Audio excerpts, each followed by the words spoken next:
एक देश, एक टैक्स, एक बाजार।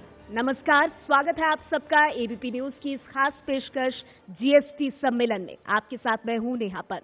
देश में उदारीकरण के बाद आर्थिक सुधारों की दिशा में सबसे बड़ा कदम माना जा रहा है जीएसटी। ये कहा जा रहा है कि 1 जुलाई से आपकी जिंदगी पर लगने वाले तमाम तरह के टैक्स के मकड़जाल से आप बाहर निकल जाएंगे और गुड्स एंड सर्विसेज टैक्स नाम का एक टैक्स जीएसटी आप पर लगेगा। ये ऐसा टैक्स है जो संसद की चौखट को पार करके 1 जुलाई से बाजार की हकीकत बनने वाला है। जीएसटी को लेकर आपके हमारे मन में कई सवाल हैं।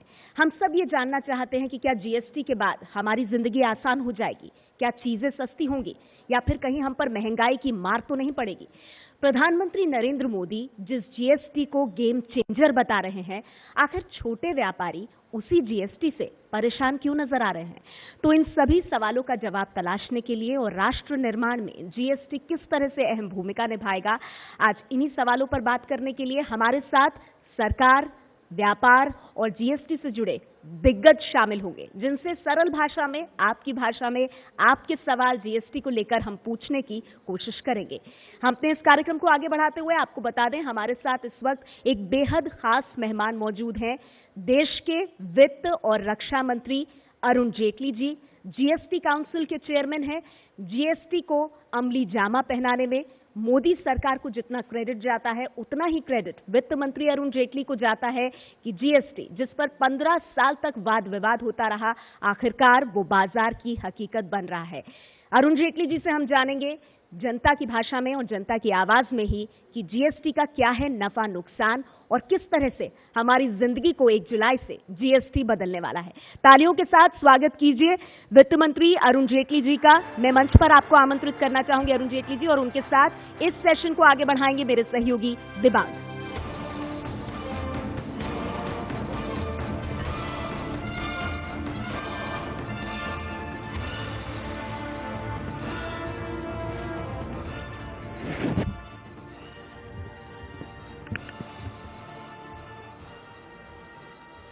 नमस्कार, मैं हूं दिबांग। एक देश एक टैक्स जीएसटी सम्मेलन में आपका स्वागत है।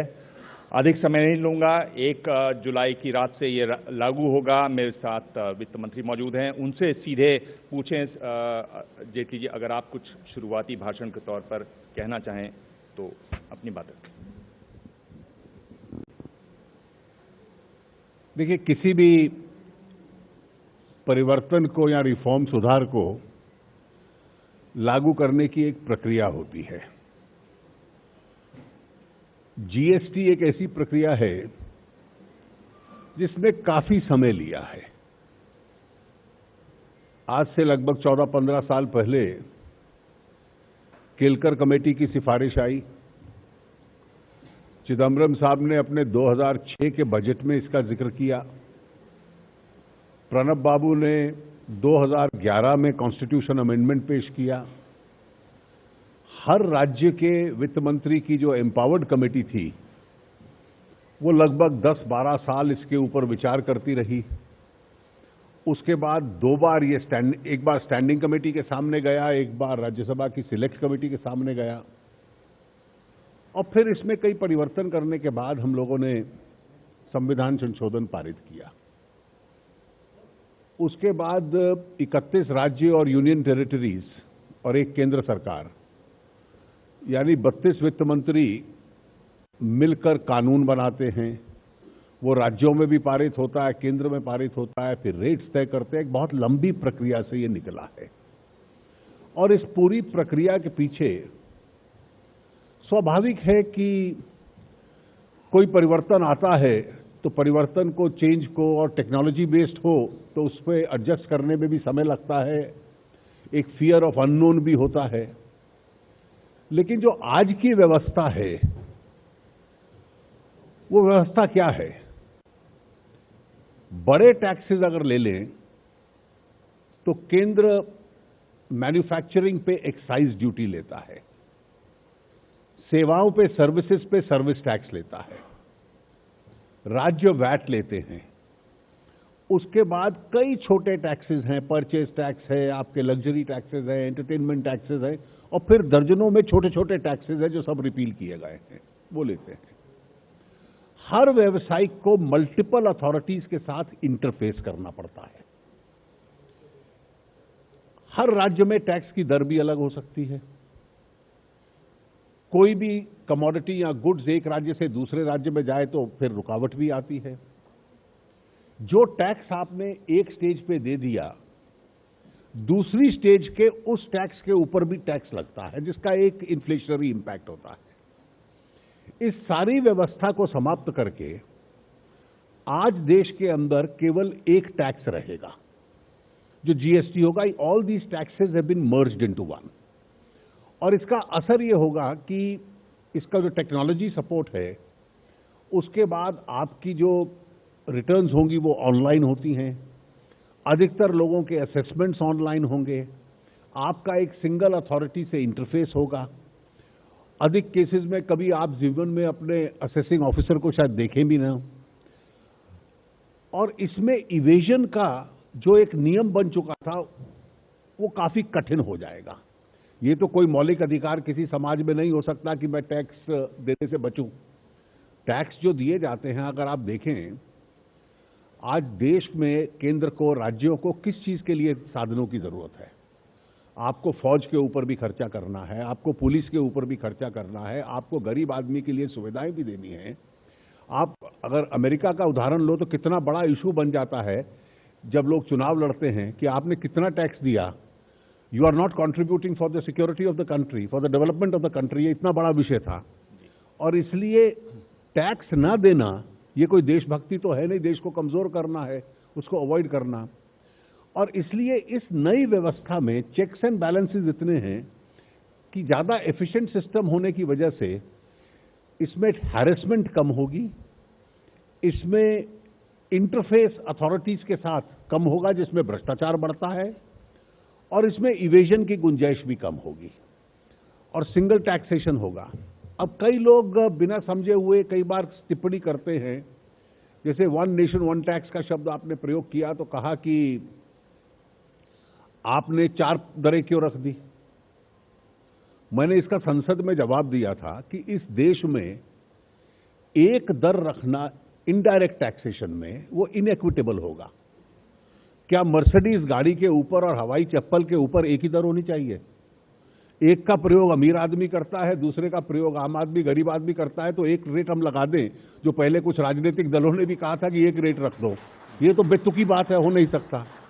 आपकी खाने पीने की, आम आदमी की चीजें हैं। अब दुनिया भर में लोग कहते हैं कि यहां खाना बहुत सस्ता है, डेवलप्ड देशों में भी, क्योंकि उस पर टैक्स नहीं होता, क्योंकि गरीब आदमी से लेकर हर व्यक्ति खाद्यान्न का प्रयोग करता है। तो इसलिए अधिकतर चीजों पे बहुत न्यूनतम या नेग्लिजिबल या जीरो टैक्सेशन रखा गया है उन आम आदमियों की चीजों पे। उसी प्रकार से जो सिद्धांत इसमें रखा गया, आपको फिर अल्टीमेटली एक उद्देश्य हो सकता है कि स्टैंडर्ड रेट एक हो जाए। लेकिन आज अगर हम एक रखते तो हमने जो जीएसटी काउंसिल ने प्रिंसिपल फॉलो किया और ये सर्वसम्मति से किया, वो इक्विवेलेंस का था। इक्विवेलेंस में 2 सिद्धांत थे। एक रेवेन्यू न्यूट्रलिटी, जिसका अर्थ यह है कि आपकी टैक्स कलेक्शन कम नहीं होनी चाहिए ताकि देश के विकास के लिए, देश के जो साधनों की आवश्यकता है केंद्र और राज्यों को, वो साधन ही ना बचे, इसलिए रेवेन्यू न्यूट्रलिटी रहे। दूसरा, आज आप कितना टैक्स दे रहे हो, आपका एक्साइज, आपका वैट, आपका कैस्केडिंग इफेक्ट सारा जोड़ लिया जाए, उसके नजदीक वाले स्लैब में डाल दिया जाए। आप 11% वाले को जो आज देता है 12 में डाल सकते हैं, आप 13 वाले को 12 में डाल सकते हैं, लेकिन उसको 18 में डाल देते तो शायद उसका इन्फ्लेशन के ऊपर असर पड़ता। तो इसलिए आरंभ में स्लैब्स अधिक हैं और उन अधिक को कम करना, कुछ वस्तुओं को लेकर कई बार भ्रम पैदा किया जाता है। जब हम जो लोग आते हैं, वो एक स्वाभाविक है कि हर व्यक्ति अपनी कैंपेनिंग की दृष्टि से कि मुझे थोड़ी छूट मिल जाए एक तर्क देता है। उसकी भी व्यवस्था एक, आफ्टर ऑल डेमोक्रेटिक सिस्टम है, हम लोगों ने उसकी भी एक व्यवस्था बनाई हुई है कि जीएसटी काउंसिल में एक फिटमेंट कमेटी है जिसमें राज्यों के, सब राज्यों के और केंद्र के अधिकारी बैठते हैं। वो फिटमेंट कमेटी उसकी सुनवाई करती है, कंसिडर करती है आज रेट क्या है, और इसलिए उस रेट के अंदर उसको फिक्स करती है, वो सुझाव काउंसिल को देती है, फिर राजनीतिक परिप्रेक्ष्य को देखते हुए काउंसिल के अंदर एक विस्तृत चर्चा होती है और फिर जाके वो रेट तय होता है। ये बहुत बड़ी एक्सरसाइज थी और मैं तो सभी राज्यों ने जो इसमें सहयोग दिया है उनका अभिनंदन भी करूंगा कि एक एक वस्तु की चर्चा करने के बाद उसके अंदर फिटमेंट और ये सारे निर्णय, आप एक चीज समझिए कि इस देश में कितने राजनीतिक मतभेद हमारे रहते हैं।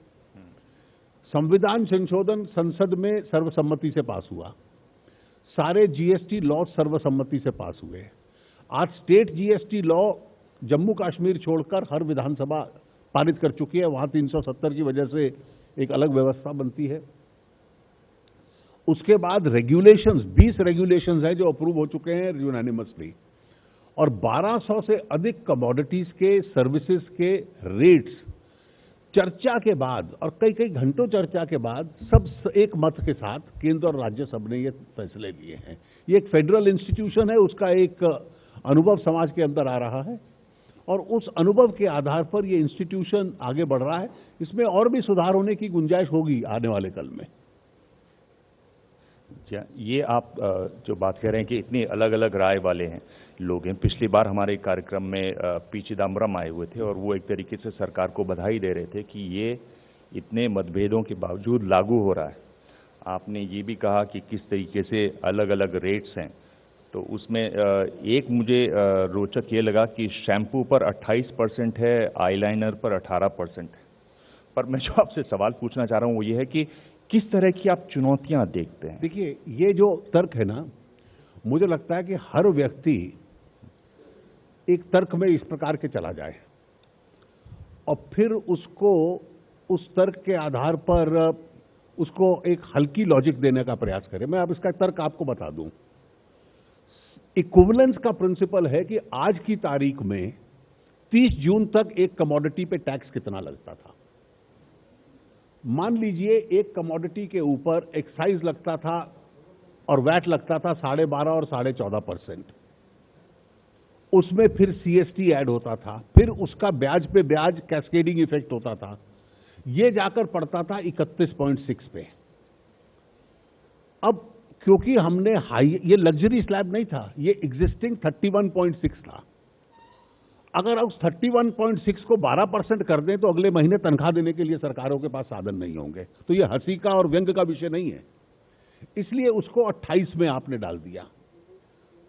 28 में डालने के बाद कई चीजें उसमें से ऐसी थी जिसको हम पहले 31% तक चार्ज कर लेते थे, लेकिन अब यह लगता है कि सामान्य व्यक्ति भी उसको प्रयोग करता है।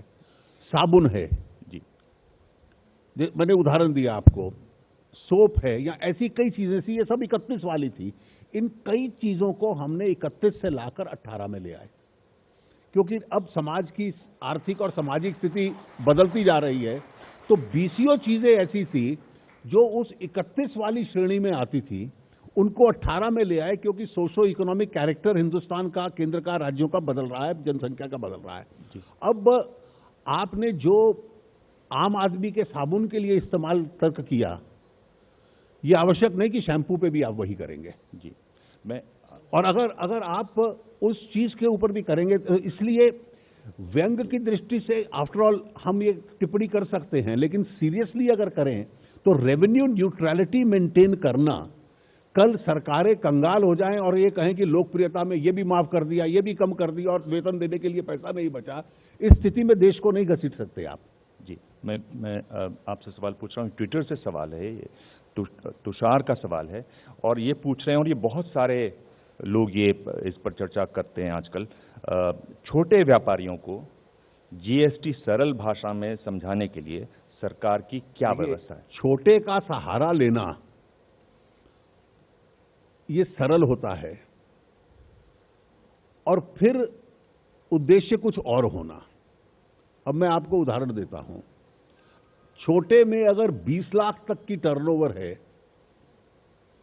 तो वो टैक्स से मुक्त है, उसको ना रजिस्ट्रेशन करवाना है, ना कोई टैक्स देना है। अगर वो 75 लाख तक की टर्नओवर है, वो भी छोटा ही है, तो उसकी एक कॉम्पोजिशन स्कीम है।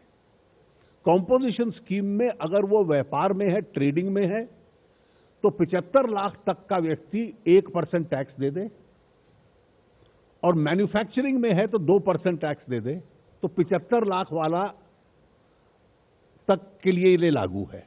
तो इसलिए जो छोटा है, जिसकी 20 लाख तक वाले को टैक्स नहीं देना और 75 लाख वाले को 1% और 2% है, अगर वो रेस्टोरेंट के बिजनेस में है तो 5% है।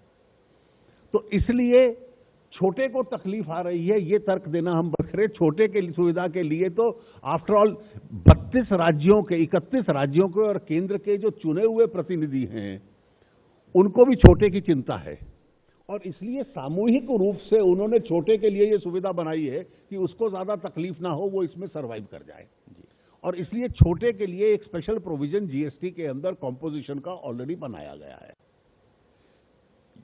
इसी से जुड़ा हुआ सवाल है। पंकज यादव हैं, ये क्यूरो न्यूज एजेंसी के हैं। ये पूछ रहे हैं कि क्या आपको ये लगता है कि इसके बारे में जितना प्रसार होना चाहिए था, जिस तरीके से बताना चाहिए था सरकार को, क्योंकि अपने आप में ये एक जटिल है, नया है, आपने कहा फियर ऑफ द अननोन है, क्या ये?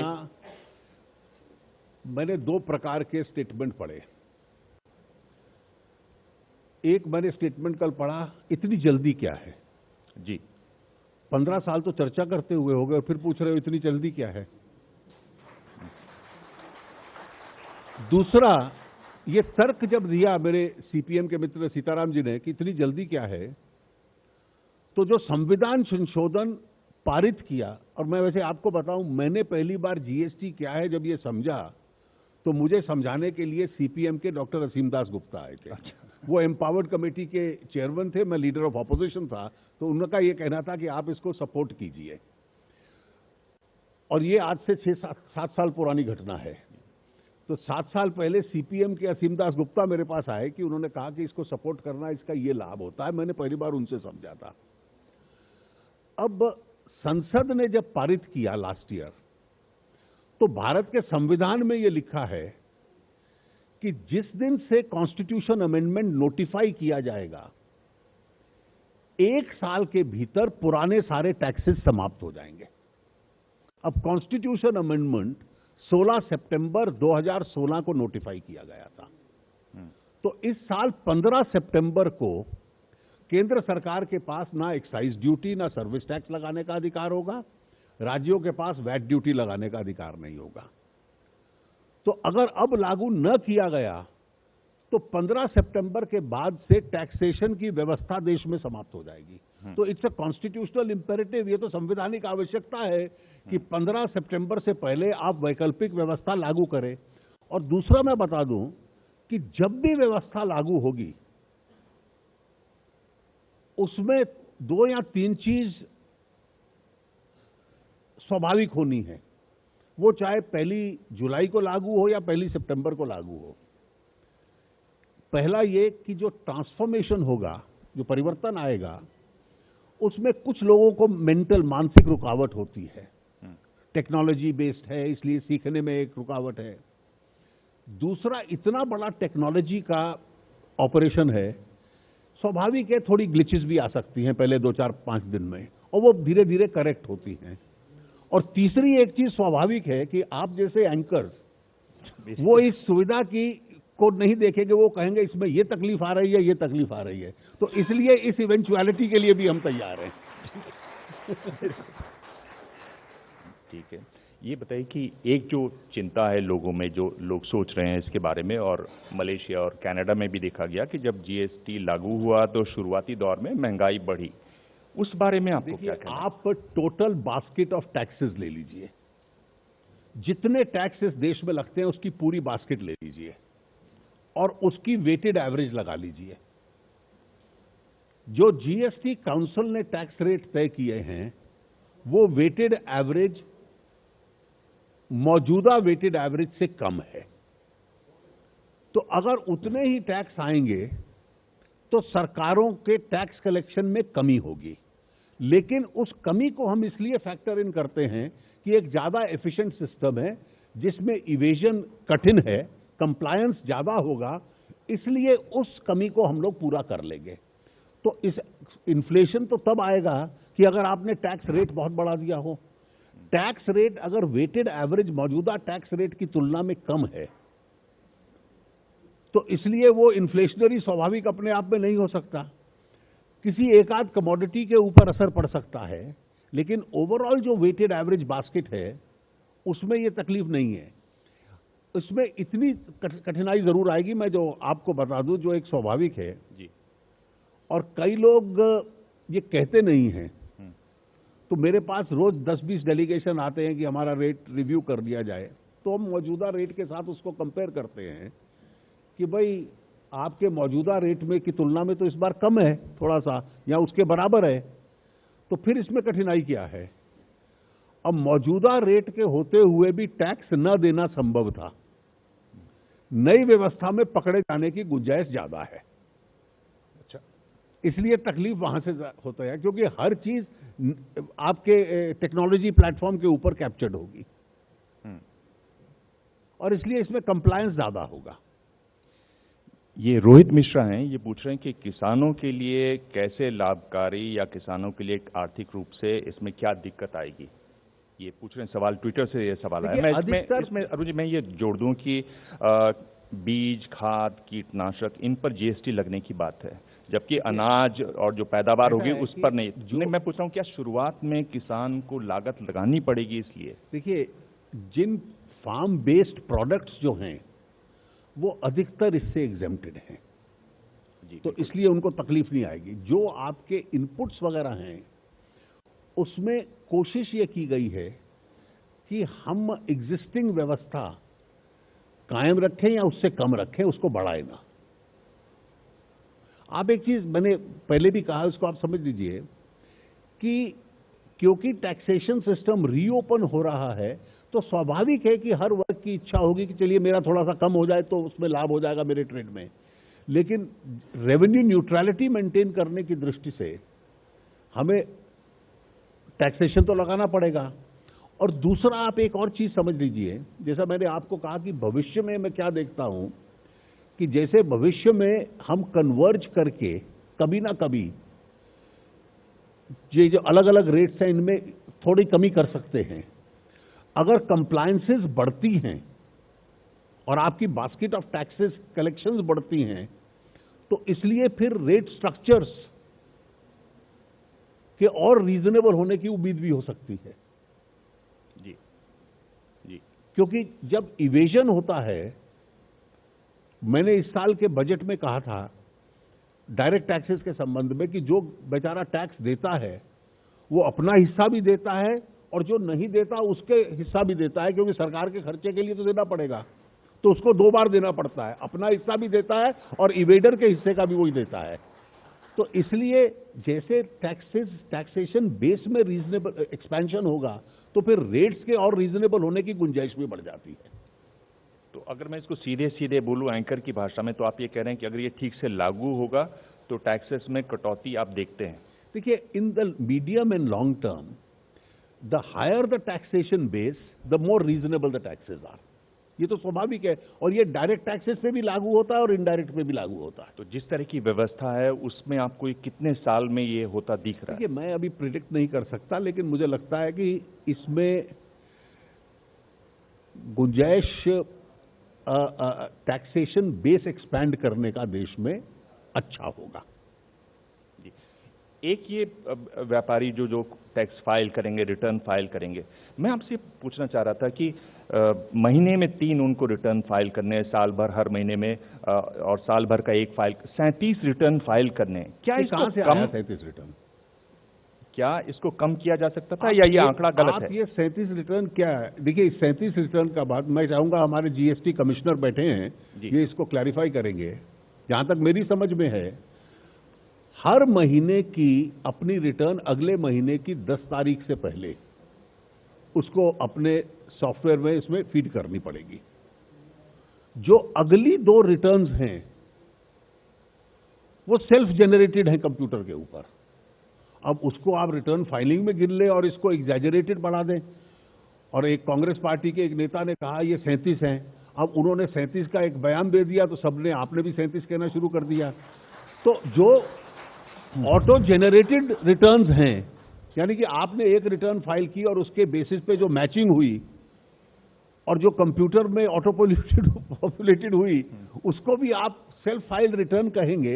ये तो रिटर्न नहीं है। मैं चाहूंगा कि उपेंद्र जी जीएसटी कमिश्नर हैं, ये इसको एक्सप्लेन कर दें। उपेंद्र जी, मैं इसमें ये भी जोड़ दूं कि इकोनॉमिस्ट में जो लेख छपा है, जिसकी बड़ी चर्चा है आजकल, उसमें लिखा हुआ है कि 37 फाइल करने पड़ेंगे और 29 राज्यों में फाइल करने पड़ेंगे, तो 1000 से ज्यादा रिटर्न फाइल करने पड़ेंगे। क्या कहना आपका? मैं इसके बारे में ये कहना चाहूँगा कि रिटर्न, जैसा आदरणीय वित्त मंत्री साहब ने कहा, जो आउटवर्ड सप्लाई है, जो आपकी सेल है, उसकी डिटेल देनी है। अगर बिजनेस टू बिजनेस सेल हो रहा है तब कुछ इनवाइस की डिटेल्स देनी है, लेकिन जो छोटा व्यापारी है, मीडियम वर्ग का व्यापारी है, जो B2C सेल करता है, उसको सिर्फ समरी देना है और वो इंफॉर्मेशन ऑटो पॉपुलेट हो रही है as purchase detail in GSTR2। और जैसा वित्त मंत्री साहब ने कहा, GSTR3 जो मेन रिटर्न है वो ऑटो पॉपुलेट हो रही है। तो बेसिकली जो फर्स्ट इंफॉर्मेशन है जो 10 तक देनी है वही सबमिट करनी है, बाकी दोनों चीजें ऑटो पॉपुलेट होंगी। जो छोटा और मध्यम व्यापारी है उसका, क्योंकि बिजनेस टू कंज्यूमर सेल होता है, उसको कोई इनवाइस डिटेल नहीं देनी है।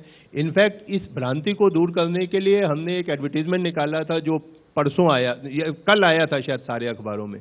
उसमें हमने बताया था कि किस तरह के व्यापारी को किस तरह की डिटेल देनी है, ये क्लैरिफाई करने के लिए। और जहां तक ये बात है कि 29 राज्यों में अगर वो है तो 1000 कुछ रिटर्न बन जाएगा, तो उसके बारे में अगर वो इतना बड़ा व्यापारी है या इतना बड़ा इंडस्ट्रियल हाउस है, तो उस केस में तो ये सारी चीजें आईटी ड्रिवन है। तो हम जो है GSTN के माध्यम से फ्री सॉफ्टवेयर भी प्रोवाइड करेंगे, GSP की व्यवस्था भी की गई है, सॉफ्टवेयर कंपनी से भी हमारा डिस्कशन हो चुका है, तो उस सबको हम सहूलियत देंगे। लेकिन ये इंफॉर्मेशन इसलिए जरूरी है ये देना, क्योंकि अब टैक्स एक राज्य में पे होगा, उसका क्रेडिट दूसरे राज्यों में मिलेगा, तो इसलिए ये जरूरी है कि एक डिसिप्लिन और एक अकाउंटल आए। जी, एक ये सवाल है, अविनाश कुमार सिंह हैं, पूछ रहे हैं, दुनिया के हर देश में GST का टैक्स 15% से कम है, भारत में 28% है। आपको लगता है कि आपकी सरकार बहुमत का गलत इस्तेमाल कर रही है? पहली बात तो हम ये तय कर लें कि ये सभी राज्यों ने और केंद्र ने मिलकर तय किया है। जी। दूसरा, अगर आप ये उसी गलतफहमी पे है कि देश में एक टैक्सेशन रेट होगा। हाँ। कुछ डेवलप्ड कंट्रीज में पॉसिबल हो सकता है कि एक रेट हो, लेकिन हिंदुस्तान में अगर हम एक रेट रखेंगे तो वो सबसे ज्यादा इनइक्विटेबल होगा। इनइक्विटेबल इसलिए होगा, जैसे मैंने पहले आपको उदाहरण दिया हवाई चप्पल का और मर्सिडीज कार का। आपने कई रेट प्रोडक्ट्स पे, खाद्यान्न चीजों पे 0 रखा, कई आवश्यक चीजों पे केवल 5% रखा। फिर 2 तरह के हमने स्टैंडर्ड रेट रखे। वो स्टैंडर्ड रेट है 12 और 18%। अब 81% कमोडिटीज हिंदुस्तान की 0 से 18 में आ गई, तो हमारा एवरेज तो इस 15 से भी कहीं कम पड़ता है। कुछ चीजें 28 में वो रखी जिस पे एग्जिस्टिंग रेट 28 से ज्यादा था। अब 28 का फिगर, जिसको कई बार मैंने कई कार्यक्रमों में देखा, किसी ने कहा कि 28 लग्जरी प्रोडक्ट्स के लिए है।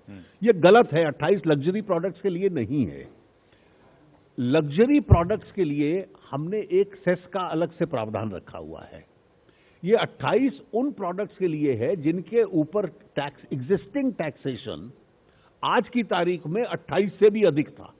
जैसा मैंने आपको कहा कि स्टेट्स और सेंटर के जो वैट और एक्साइज रेट थे वो 12.5 और 14.5% थे, तो कुल मिलाकर 27 बनता है। उस पर CST लगता था, उसका फिर ब्याज पे ब्याज कैस्केडिंग इफेक्ट आकर 31% से ऊपर जाता था। वो 31% वाली कैटेगरी 28 में डाली गई है और उस 28 में कई प्रोडक्ट्स को वापस 18 में शिफ्ट कर दिया। तो एवरेज अगर हम एक रेट रखते तो हमारा भी काफी कम रहता, लेकिन आपको प्रोडक्ट बेस्ड डिस्टिंक्शन तो इस पे करना पड़ेगा। जी, जी। और प्रोडक्ट बेस इसलिए करना पड़ेगा कि वो कौन सा वर्ग उसको इस्तेमाल करता है, किसको टैक्स फ्री रखना है, किसी पे कम टैक्स रखना है, ये भी स्वाभाविक आपको तय करना पड़ेगा। तो इसी से जुड़ा हुआ है कि इंश्योरेंस, और ये अनुज गुप्ता हैं, ये पूछ रहे हैं कि इंश्योरेंस और हेल्थ सभी के लिए बहुत जरूरी है, इंश्योरेंस पर जीएसटी रेट इतना ज्यादा क्यों है? देखिए सर, जीएसटी रेट जब गुड्स और सर्विसेज कन्वर्ज कर जाते हैं, एक डेवलप्ड इकोनॉमी की तरफ आप जाते हो तो कन्वर्जेंस हो जाता है। मैं जैसे आपको उदाहरण देता हूं कि आप रेस्टोरेंट में गए, रेस्टोरेंट ने आपको खाना भी सर्व किया, लेकिन रेस्टोरेंट में जो सामान था आपने खरीदा भी, उसमें गुड्स भी थे और सर्विसेज भी थी। उसी प्रकार से आपने किसी के कहा कि मुझे फ्लैट बना के दीजिए। अब कंस्ट्रक्शन में सैनिटरी वेयर भी है, कंस्ट्रक्शन में इलेक्ट्रिसिटी फिटिंग्स भी हैं, सीमेंट भी है, स्टील भी है, और कॉन्ट्रैक्टर की, आर्किटेक्ट की सर्विसेज भी हैं। तो जब गुड्स और सर्विसेज कन्वर्ज कर जाते हैं एक दिशा में, तो गुड्स एंड सर्विसेज टैक्स का रेट एक होता है। आप दो अलग रेट नहीं रख सकते। इसलिए आपको याद होगा कि जब सर्विसेज के ऊपर टैक्स लगाना शुरू किया था, और ये सर्विसेज के ऊपर टैक्स लगाना जब मनमोहन सिंह जी फाइनेंस मिनिस्टर थे, उस वक्त ये आइडिया कंसीव हुआ, और मैं इसको सही आइडिया मानता हूं कि अगर आप सर्विसेज पे टैक्स ना लगाते और केवल मैन्युफैक्चर्ड गुड्स पे ही लगाते, तो आपके गुड्स के ऊपर टैक्स की दर तो बहुत बढ़ जाती, क्योंकि देश चलाने के लिए सारा टैक्स एक ही सोर्स से आप इकट्ठा करते हैं।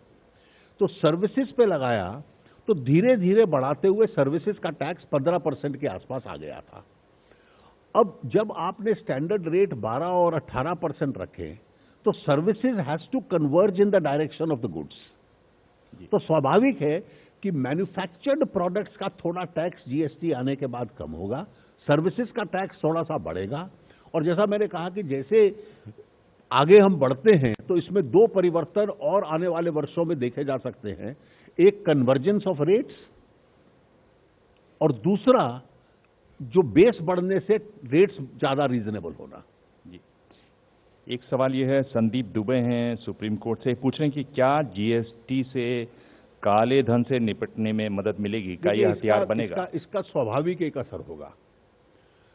आप अगर इसको बड़े परिप्रेक्ष्य में देखते हैं, आज जिन लोगों ने, मैं आपको उदाहरण देता हूं, एक डर तो समाज में बैठना शुरू हुआ है कि अनऑथराइज्ड कैश में डील करना ये अपने आप में खतरनाक है, जो ब्लैक मनी के खिलाफ स्टेप्स उठाए गए। विदेश में रखना और खतरनाक है, क्योंकि आज तो पूरी दुनिया में कोऑपरेशन भी शुरू हो गई। अब स्विट्जरलैंड के साथ भी हमने, अभी मैं 3 सप्ताह पहले गया था, तो हमारी उनके साथ भी अब ट्रीटी हुई। बाकी भी जितने कई टैक्स हेवंस ने भी अब उसमें समझौता कर लिया कि आपको बतलाएंगे डिटेल्स। आप फर्जी कंपनियां, शेल कंपनीज के नाम पर प्रॉपर्टीज खरीद लेते थे, अब बेनामी कानून आ गया। तो ये सख्ती स्वाभाविक, और डीमोनेटाइजेशन के बाद कैश की जो एक गुमनामी थी वो भी समाप्त होने की संभावना है। व्यापार में ईमानदारी से हम लोग असेस करें, एक एक्सप्रेशन हम लोग सुनते थे कि इतना कच्चे का है, इतना पक्के का है। हाँ, ये कोई अनजान बन जाए कि हमें मालूम नहीं है तो दूसरी बात है, लेकिन ये एक वास्तविकता थी। जीएसटी के बाद इसके ऊपर भी एक रुकावट आती है। तो इसलिए शैडो इकोनॉमी का जनरेशन जो होता है उस पे भी एक प्लग लगता है।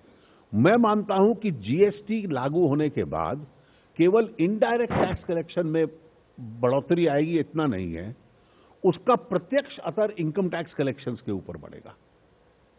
तो इसलिए इन सब का असर देखिए, आपने डीमोनेटाइजेशन के बाद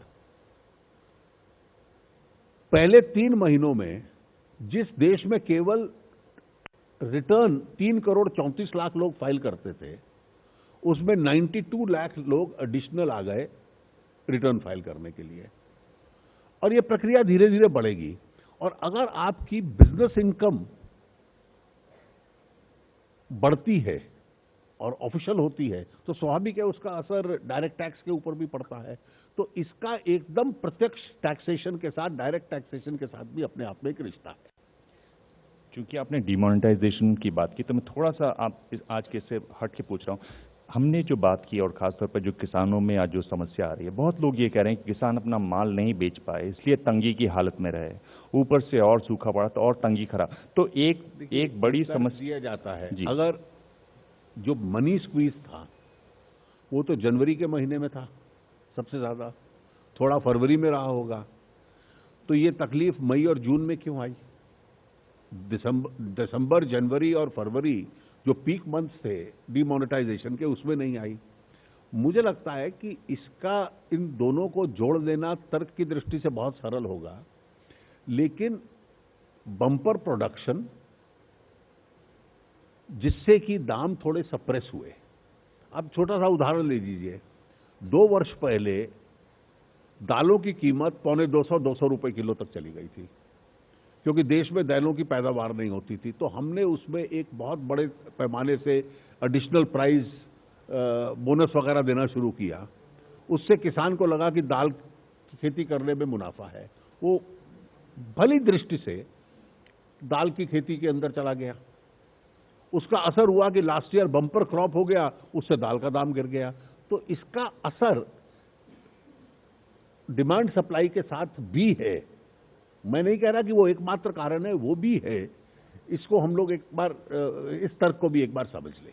किसानों के मुद्दों पे ही रहें थोड़ा सा। तो ये जो एक बात कही जा रही है कि किसानों की कर्ज माफी होगी तो देश का बैलेंस शीट बिगड़ जाएगा, जो आरबीआई कह रहा है, आपकी इसमें क्या राय क्या है? कर्ज माफी पर किसानों की उनको कहां तक मदद मिली? आरबीआई इकोनॉमी की दृष्टि से बात कर रहा है कि उनको लगता है कि देश में, और मैं जो उनका तर्क समझ पाया हूं कि एक एफआरबीएम टारगेट है कि हर राज्य के पास कितनी फाइनेंशियल स्पेस है या केंद्र के पास कितनी फाइनेंशियल स्पेस है इस प्रकार की योजना लाने के बाद। अगर आप क्योंकि उधार लेकर सरकारें चला रहे हो राज्यों में, तो एक सीमा होती है कितना उधार आप ले सकते हो। अगर आप उस सीमा को पार कर जाते हो और बाजार से अधिक उधार लेना शुरू कर देते हो, तो आरबीआई का तर्क यह है कि आप अपनी राज्य की बैलेंस शीट को बिगाड़ लोगे। और एक अर्थशास्त्री की दृष्टि से वो एक तर्क है जो वो दे रहे हैं, लेकिन राज्यों में उनको एक जमीन की वास्तविकता भी समझनी है, किसान की तकलीफ भी समझनी है, और राजनीति की भी जो वास्तविकता है उसको भी समझना है। नहीं, पर शुरुआत तो उत्तर प्रदेश से हुई, जो ये अभी हाल में जो कर्ज माफी की बात हुई। किसानों की हालत तकलीफ की है, इसमें तो कोई दो राय नहीं। अब हर राज्य अपनी समझ के साथ योजनाएं ला रहा है उनकी सहायता करने की दृष्टि से, उसमें भी कोई अपने आप में गलत नहीं है। अब किस राज्य में कितनी आर्थिक ताकत है वो मदद करने की, वो राज्य अपने साधनों के आधार पर तय करे। पर इसमें जो, और जिनको आप एंकर बोलते हैं, वो जब ये जोड़कर देखते हैं कि बैंकों का 6 लाख करोड़ रुपया बट्टे खाते में जा रहा है, अगर आप देखें तो 12 खाते कुल ऐसे हैं 5,000 करोड़ से ज्यादा वाले जिनमें 2 लाख करोड़ रुपए के बकाया है। उस तरफ उतना ध्यान नहीं दिया जाता और इस तरफ ध्यान दिया जाता। बिना गंभीरता से अध्ययन किए हुए कोई एंकर अगर ये तर्क देता है तो मैं कहूंगा बिल्कुल गलत देता है। और मैं इसलिए बताऊं, एक गरीब किसान का ऋण माफ कर देना वो एक राजनीतिक और सामाजिक दृष्टि का विषय है। उसकी तुलना करना बड़े उद्योगों के साथ, एक तो किसी सरकार ने किसी बड़े उद्योग का ऋण 1 रुपया माफ नहीं किया, सरकारों ने किसी ने माफ नहीं किया। कुछ उद्योग उस क्षेत्र में घाटे होने की वजह से बैंकों को वो पैसा लुटा नहीं पा रहे, और इसलिए ये पैसा कब का है? ये पैसा है जो 2008, 2009, 2010 में बैंकों ने इन उद्योगों को दिया था। किसी उद्योग को 1 लाख करोड़ दे दिया, 1,10,000 करोड़ दे दिया, 80,000 करोड़ दे दिया, इस तरह की मात्रा है। और ये जो एनपीए की समस्या है ये 30-40 लोगों तक सीमित है। अब इतना बड़ा पैसा 30-40 लोगों को दे देना, ये मतलब कितना उचित था, मैं इसके अंदर नहीं जा रहा। अब इस समस्या का हल करना हो, ये जिम्मेवारी हमारी बन गई है। हाँ। पाप तो कोई और कर गया था और इसका हल हमें करना है। और जिन्होंने पाप किया वो अब पूछ रहे हैं, आप बताइए आप इसको कैसे हल करेंगे। अब उसको हल करने की दृष्टि से जो सबसे सख्त कदम हो सकता है कि इंसॉल्वेंसी लॉ, मतलब अगर आप सरल भाषा हिंदी में मैं कहूं तो पुराने जमाने में सबसे किसी उद्योग की बदनामी होती थी, कहिए कि इसका दिवालिया पिट गया, तो आपने दिवालिये वाला कानून इंसॉल्वेंसी लॉ उसकी पूरी व्यवस्था बना दी। आरबीआई को अधिकार दे दिया कि तुम सूची बनाओ कि कौन कौन लोग हैं जो नहीं दे पा रहे। आरबीआई ने वो लिस्ट बनाकर बैंकों को दे दी। उनको कहा कि NCLT, national company law tribunal में इनके खिलाफ इंसॉल्वेंसी की, दिवालिये की दरखास्त डालो और इनके उद्योगों की नीलामी होगी। कोई जो दूसरा आकर इस ऋण को टेक ओवर करे और उद्योग को टेक ओवर करे और जिन्होंने ये पैसा दबाया उनको बाहर करे। अब आप जैसे एंकर ऐसे उद्योगपतियों की गरीब किसान से तुलना करने लग पड़े तो मुझे लगता है कि आप लोगों के लिए भी इस विषय पर थोड़ी कोचिंग क्लासेस होनी चाहिए। सुझाव के लिए धन्यवाद।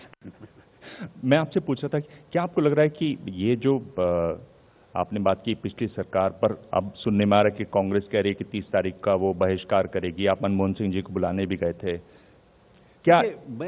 मुझे नहीं मालूम वो क्या करेंगे, लेकिन मैं मानता हूं कि ये एक ऐसा कदम है जो पूरे देश का है और पूरे देश ने इसमें सहयोग किया है। जैसा मैंने कहा कि अटल जी के टाइम पर एक कमेटी बैठी, फिर चिदम्बरम साहब ने, मनमोहन सिंह जी प्रधानमंत्री थे, इसकी घोषणा की। प्रणब बाबू ने इसको कॉन्स्टिट्यूशन अमेंडमेंट को इंट्रोड्यूस किया। यशवंत सिन्हा स्टैंडिंग कमेटी के चेयरमैन थे जिन्होंने इसमें सुधार सजेस्ट किए। हर एक का थोड़ा थोड़ा योगदान रहा। उसके बाद पार्लियामेंट में हर राजनीतिक दल ने सहयोग किया और कहा कि इसमें हम शामिल हैं। उसके बाद जब जीएसटी काउंसिल में गए, मैं ये भी आपको कहूं कि ये इस देश का सौभाग्य है कि जीएसटी काउंसिल इस देश की पहली फेडरल इंस्टीट्यूशन है और सैकड़ों निर्णय काउंसिल में हुए। सभी निर्णय सर्वसम्मति से हुए और एक भी निर्णय में राजनीतिक आधार पर कोई राज्य नहीं बटा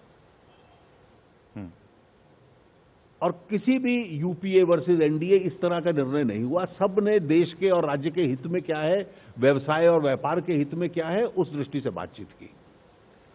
आज सब कुछ सामूहिक रूप से करने के बाद, और हमने तो कार्यक्रम का भी सामूहिक रूप ही रखा है जी। और मैंने मनमोहन सिंह जी को, देवेगौड़ा जी दोनों हमारे पूर्व प्रधानमंत्री हैं, उनको भी आमंत्रित किया, वो भी मंच पे होंगे हमारी योजना के हिसाब से। और ये पूरे देश का है, राष्ट्रपति जी उसमें रहेंगे। तो मैं चाहूंगा कि इसमें कोई राजनीतिक कलर ना दिया जाए। पर इसमें जो पेट्रोलियम प्रोडक्ट्स हैं वो नहीं है, जबकि तेल मंत्री बार बार कह रहे हैं कि वो इसमें शामिल है। ऐसा है कि कुछ विषय कठिन विषय थे। केंद्र अपना टैक्स लगाने का अधिकार छोड़ दे, राज्य अपने टैक्स लगाने का अधिकार छोड़ दें और ये दोनों अधिकार एक सामूहिक बॉडी जीएसटी काउंसिल के पास चले जाएं। ये था। अब हर राज्य को जब कहा गया कि अपना अधिकार छोड़ो, तो उन्होंने कहा कि 2-3 विषय ऐसे हैं, जैसे एक पेट्रोलियम प्रोडक्ट्स का और एक पोर्टेबल यानी पीने वाली शराब का। ये 2 अधिकार हम नहीं छोड़ेंगे। और उस वक्त उसके ऊपर हम इंसिस्ट करते तो पूरी डील उसमें टूट जाती। लेकिन पेट्रोलियम प्रोडक्ट के संबंध में संविधान संशोधन उसकी अनुमति देता है कि उसको कल लाया जा सकता है अगर जीएसटी काउंसिल तय करेगी। और काउंसिल में जो हमने एक मत सर्वसम्मति की एक परंपरा बनाने की कोशिश की है, मुझे लगता है कि जीएसटी का एक बार अनुभव आरंभ होने दीजिए। साल 2 साल में कभी काउंसिल के पास पुनः एक अपॉर्चुनिटी आएगी उसको जैसे एक तीसरा विषय भी है रियल एस्टेट। अब दिल्ली प्रशासन ने कहा, दिल्ली की स्थानीय सरकार ने, कि रियल एस्टेट को लाओ। कुछ राज्यों ने विरोध किया। मैं स्वयं रियल एस्टेट को लाने के पक्ष में था, तो मेरा और दिल्ली सरकार का मत एक था, कुछ राज्यों का अलग था। लेकिन यह तय हुआ कि एक बार लागू हो जाए, पहले वर्ष में इसके ऊपर पुनः विचार करेंगे। मुझे लगता है उसी प्रकार से पेट्रोलियम प्रोडक्ट्स में भी विचार करने की गुंजाइश है। जी, रियल एस्टेट पर कहां तक आपको लगता है कि जीएसटी का असर पड़ेगा? हम देख रहे हैं ट्विटर पर इस पर ढेरों सवाल। देखिए, रियल एस्टेट पर बहुत असर पड़ेगा। इस पे जो हमारे मुख्य आर्थिक सलाहकार है अरविंद सुब्रमण्यम, उन्होंने एक पूरा एक डॉक्यूमेंट तैयार किया है और दिल्ली सरकार ने, मनीष सिसोदिया ने उसी के आधार पर उसी को कोट करते हुए इस पे प्ली दी थी और मैं उसको सही तर्क मानता हूं, क्योंकि इस देश में ब्लैक मनी का एक्सपेंडिचर और ब्लैक मनी का जनरेशन रियल एस्टेट में बड़ी मात्रा में होता है और इसलिए उसको रोकने की दृष्टि से उसको भी इस व्यवस्था में लाने का प्रयास करना चाहिए। मैं इसको सही तर्क मानता हूं। काउंसिल ने इसको ठुकराया नहीं, इनकार नहीं किया, लेकिन इतना कहा कि फर्स्ट ईयर में लागू होने के बाद इस पे हम पुनः विचार करेंगे। एक बात है नौकरी की। 2009, 2010, 2011 करीब 10 लाख नौकरियां हर साल आई। 2015 आपकी सरकार रही, 1,35,000 नौकरियां। आप ये कह रहे हैं कि जीएसटी से नौकरियां बढ़ेंगी। आप लेबर ब्यूरो का आंकड़ा है ये। ऐसा है, आप हिंदुस्तान की इकोनॉमी का एक स्ट्रक्चर देख लीजिए। इस देश में फॉर्मल सेक्टर जो है उसमें जॉब ग्रोथ एक सीमा तक होती है, लेकिन फॉर्मल सेक्टर के बाहर बहुत बड़ी जॉब ग्रोथ होती है और इसलिए केवल इन आंकड़ों में चले जाएं ये अपने आप में पर्याप्त नहीं। मुझे लगता है कि कुछ लोगों को ये तर्क क्रिएट करना ये बहुत सरल लगता है। 2014 में उन्होंने कहा कि ये रिफॉर्म्स जो आप कर रहे हो ये इंक्रीमेंटल हैं, बिग बैंग नहीं है। जीएसटी, डीमोनेटाइजेशन, इंसॉल्वेंसी के बाद वो तर्क बिग बैंग और इंक्रीमेंटल का समाप्त कर दिया। उसके बाद कहा कि नहीं नहीं नहीं, रिफॉर्म्स तो हो रहे हैं लेकिन जॉब क्रिएशन नहीं हो रहा। अब जॉब क्रिएशन इकोनॉमी के बाहर तो नहीं होता, इकोनॉमी के ढांचे में होता है और इसलिए हमारे यहाँ फॉर्मल सेक्टर में जॉब क्रिएशन की एक सीमित मात्रा है और उसका पोटेंशियल भी सीमित है, लेकिन outside the formal sector self employment, employment generation उसमें बहुत बड़ा है। इस देश में जॉब क्रिएशन का कोई ऑफिशियल आंकड़ा नहीं होता। पर ये जो आंकड़ा है कि 2015 में 1,35,000 का होता है, लेकिन इस देश में फॉर्मल सेक्टर के बाहर अधिकतर जॉब्स तो इनफॉर्मल सेक्टर में है। जी, पर आपको ये कितना आपको लगता है, क्योंकि आपके पास 1 करोड़ 20 लाख लोग बेरोजगार हर साल नौकरी के लिए आ रहे हैं। मुझे ये लगता है कि इस देश में सबसे ज्यादा बेरोजगारी है तो एग्रीकल्चर में है और लोग जब एग्रीकल्चर में से बाहर निकलते हैं और इंडस्ट्री और मैन्युफैक्चरिंग उनको अब्जॉर्ब करती है, वो इस देश का पुराना इतिहास है कि पोटेंशियल कम रहा है। इसीलिए हमारा कंसंट्रेशन ये है कि जितना अधिक मेक इन इंडिया मैन्युफैक्चरिंग का आप लोग विस्तार करोगे, उसका इकोसिस्टम जितना देश के अंदर बढ़ेगा, उतना जॉब कंजम्पशन, जॉब क्रिएशन, और जिसमें ये लोग एग्रीकल्चर छोड़कर, क्योंकि एग्रीकल्चर में अंडर एम्प्लॉयमेंट है, उसको छोड़कर उस क्षेत्र में आएंगे। आपने बिग बैंग की बात की। आप पत्रकारों को झिड़क देते हैं जब वो कहते हैं कि आप रिफॉर्म नहीं कर रहे हैं। आप कहते हैं कि मुझे चुनाव थोड़ा ही लड़ना है। आप पत्रकारों को कहते हैं कि आप लोगों को चुनाव थोड़ा ही लड़ना है। तो आप क्या कह रहे हैं कि चुनाव आपकी नजर में है, राजनीति नजर में है, उसके हिसाब से आप रिफॉर्म अपने देखिए, आपको मैं बहुत विनम्रता से पूछ रहा हूं ये सवाल। नहीं, आप ठीक सवाल पूछ रहे हैं। हमें रिफॉर्म भी करना है और चुनाव भी लड़ना है जी।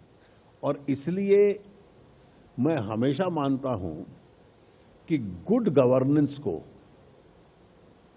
अच्छी गवर्नेंस को अच्छी राजनीति के साथ ब्लेंड करके चलिए, यह आवश्यकता रहती है। और आज की परिस्थिति में दुनिया में अगर कोई इकोनॉमी है जिसमें स्ट्रक्चरल रिफॉर्म्स हो रहे हैं तो वो हिंदुस्तान की है। ये मैं नहीं कह रहा, आप कोई भी world bank, IMF, Asian development bank की रिपोर्ट उठाकर देख लीजिए, वो हर एक अपने हिसाब से यही तर्क दे रहा है। दी ओनली इकोनॉमी जहां स्ट्रक्चरल रिफॉर्म्स दुनिया में हो रहे हैं। पर ये कह रहे हैं कि गति बहुत ढीली है और बड़े बेमन से हो रहा है, ये एक आलोचना है उसकी। मैंने ये आलोचना सुनी नहीं है, लेकिन ये आलोचना वहां से आए जिन्होंने 10 साल में कोई रिफॉर्म किया ही नहीं। आप 1991 से इतिहास लिख लीजिए, 2004 तक इस देश में कई रिफॉर्म हुए और अच्छे हुए, कोई भी सरकार थी। और 2004 के बाद रिफॉर्म प्रोसेस का एक प्रकार से स्टॉपेज हुआ। 2014 में तीव्र गति पर दोबारा से शुरू हुए हैं। मैं आपको 2-3 अगर उदाहरण दूं, ये जीएसटी या डिमोनेटाइजेशन इससे आगे हटके भी, मैंने अभी इंसॉल्वेंसी का आपको प्रोविजन बताया। कभी कल्पना थी कि आप मार्केट बेस्ड इकोनॉमी में इस हद तक जाओगे कि एग्जिस्टिंग मैनेजमेंट को बदल दोगे अगर वो बैंक्स का और पब्लिक फाइनेंस नहीं देता? इसके लिए एक राजनीतिक इच्छा शक्ति चाहिए थी। आप मुझे बताइए कि पिछले 3 साल में जो व्यवस्थाएं बनाई कि अब नीलामी के अलावा, पब्लिक ऑक्शन मार्केट मैकेनिज्म के अलावा कोई दूसरा तरीका नहीं होगा एलोकेशन ऑफ रिसोर्सेज का, उससे पॉलिटिकल करप्शन पे कितना असर पड़ा जी। और अब जो मैंने बजट में अनाउंस किया, जिसके संबंध में हम निर्णय लेने वाले हैं जी कि जो ये पब्लिक पॉलिटिकल फंडिंग सारी काले धन से इस देश में होती थी बहुत बड़ी मात्रा तक जी, उसको रोकने के लिए ये इलेक्टोरल बॉन्ड्स की व्यवस्था लानी, ताकि कम से कम लेजिटिमेट मनी तो आनी शुरू हो। अब किसी को अगर ये कोई रिफॉर्म नहीं लगता तो मुझे लगता है वो सिर्फ इकोनॉमिस्ट मैगजीन पढ़ता है। ये मैं आपसे संक्षेप में मैं आपका जवाब चाहूंगा। क्या एयर इंडिया को बेचने पर कोई सोच रही है सरकार? क्योंकि ये तो पहले भी सरकार ने घोषणा की है कि एयर इंडिया का प्राइवेटाइजेशन हो, सिविल एविएशन मंत्रालय इसके ऊपर काम कर रहा है और इसके पीछे बड़ा स्पष्ट कारण है। मुझे कुछ दिन पहले पूछा गया था तो मैंने जो उत्तर दिया था मैं उसी को रिपीट कर दूं। आज इस देश के अंदर जो सक्सेस स्टोरीज हैं उसमें एविएशन सेक्टर एक बहुत बड़ी सक्सेस स्टोरी है। आपके एयरपोर्ट्स अगर आप देखिए, दुनिया के बड़े से बड़े एयरपोर्ट्स के साथ कंपेरेबल हो चुके हैं, उनसे बेहतर हैं। आपकी डोमेस्टिक एयरलाइंस मल्टीपल चॉइसेस हो गई हैं जी, एक एक छोटे छोटे शहर तक जाने लग पड़ी हैं और कंपटीशन से रेट्स के ऊपर भी असर पड़ा है। अब जो ये रीजनल कनेक्टिविटी की व्यवस्था आई है कि 35-40 और एयरपोर्ट कर दिए जाए कि एक देश के अंदर 100-125 एयरपोर्ट हो जहां फ्लाइट से आप जा सकते हैं और फ्लाइट का भाड़ा आपकी रेलवे टिकट के साथ कंपेरेबल हो जाए, ये इस देश के एविएशन सेक्टर की सक्सेस स्टोरी है। आज देश के भीतर 86% लोग, 86% लोग जो सफर कर रहे हैं वो प्राइवेट सेक्टर एयरलाइंस पे कर रहे हैं जी। हम एक सरकार की मलकियत की एयरलाइन चलाएं, उसमें 55,000 करोड़ का सरकार ने पैसा दिया हुआ हो, मतलब उस 55,000 करोड़ से हम अस्पताल चलाएं, एजुकेशनल इंस्टीट्यूशन चलाएं, एम्स खोलें, यहां फिर उस 55,000 करोड़ से एक घाटे में चलने वाली एयरलाइन चलाएं। तो क्या ये और इसी हफ्ते हो जाएगा ये सौदा? नहीं, मैं हफ्ते की बात नहीं कर रहा हूं। इसी मेरा सिंपल तर्क था कि अगर 86% पैसेंजर प्राइवेट एयरलाइन में चढ़ सकता है तो 100% भी चढ़ सकता है। तो इसलिए सरकार इस मतलब टैक्स पेयर का पैसा केवल जहाज चलाने में खर्च करती रहे, ये कहां तक उचित है? देश को इसका निर्णय लेना है। और सिविल एविएशन मंत्रालय ने अब तय किया कि वो प्राइवेटाइजेशन का एक प्रयास करेंगे, पहले भी किया था उन्होंने, और अगर उनका प्रयास सफल होता है तो उस दिशा में आगे बढ़ेंगे। एक सवाल, एक जो बार बात आ रही है, मैंने सवाल भी पूछा डिमोनेटाइजेशन पर, इससे एक जुड़ा हुआ सवाल है जो जिसका उत्तर मिल ही नहीं रहा है कि आखिर पैसा कितना लौटा आरबीआई के पास, वो आंकड़ा क्यों नहीं आ रहा? आंकड़ा इसलिए नहीं आ रहा, आप समझ लीजिए जी जी, कि रिजर्व बैंक पहले एस्टिमेशंस आपको दे देता था, अब रिजर्व बैंक को एक एक रुपया काउंट करना है। उन्होंने बीसीओ मशीन्स, सैकड़ों मशीन्स और एक पूरी व्यवस्था उसमें बनाई हुई है, वो उसको काउंट कर रहे हैं। उसमें जो काउंटरफेट करेंसी आती है, एक एक नोट को चेक कर रहे हैं, और अब जो वो फिगर देंगे आपको टू द नियरेस्ट रूपी उनको एक्यूरेट फिगर देना है। ये एक्सरसाइज रिजर्व बैंक कर रहा है, सरकार नहीं करती। और रिजर्व बैंक के लिए वो एक लॉन्ग प्रोलॉन्ग्ड एक्सरसाइज है। आपको कितने 15-16 लाख करोड़ रुपए के नोट्स काउंट करने पड़ेंगे, वो मशीन से काउंट होता है, काउंटरफेट उसमें से अलग होता है, और उसका एक्यूरेट फिगर जिस दिन उनके पास तैयार होगा वो सार्वजनिक दे देंगे। इसमें उनका कोई स्वार्थ नहीं है इसको, इंफॉर्मेशन को रोक के रखने में। और हमारे पास समय इतना ही है, आखिर में अगर आप कहना चाहें कि किस तरह की चुनौतियां आपको दिखाई देती हैं जीएसटी के लागू होने में, सावधानियां जो बरतनी चाहिए? मुझे जो इसमें ये एक अच्छी व्यवस्था बन सकती है, सफल व्यवस्था बन सकती है, इसमें कुछ उद्योगों की अपनी उम्मीद रहती है कि भाई हमारे बारे में एक बार पुनः विचार किया जाए। अनुभव के आधार पर काउंसिल, क्योंकि एक डेमोक्रेटिक बॉडी है, वो निश्चित रूप से खुले मन से काम करती है। जनहित चुने हुए प्रतिनिधियों का एक एजेंडा रहता है। आरंभ में थोड़ी सी कठिनाई लोगों को आ सकती है, क्योंकि किसी भी चेंज ओवर में आप स्कूल भी बदलिए, एक स्कूल से दूसरे स्कूल पढ़ाई में भी जाइए तो एक परिवर्तन आता है, तो इसलिए कठिनाई आपको आ सकती है। लेकिन मुझे लगता है कि ये सेटल डाउन कर जाएगा और ये अच्छे तरीके से देश के हित में होगा। वित्त मंत्री अरुण जेटली जो कह रहे हैं कि नई व्यवस्था लागू होगी और उसकी जो अड़चनें नई व्यवस्था के साथ होती हैं वो जरूर इसमें दिखाई दे रही हैं, लेकिन अल्टीमेटली ये सेटल डाउन कर जाएगा। कुल मिलाकर उम्मीद से हैं वित्त मंत्री अरुण जेटली। बहुत बहुत धन्यवाद सर। बहुत बहुत शुक्रिया अरुण जेटली जी आपका अपना वक्त निकालने के लिए। 2 मिनट में और आपके चाहूंगी मंच पर, और गुजारिश करना चाहूंगी मिलिंद खांडेकर जी से, मैनेजिंग एडिटर एबीपी न्यूज, की मंच पर आकर के अरुण जेटली जी को टोकन ऑफ अप्रिसिएशन दें।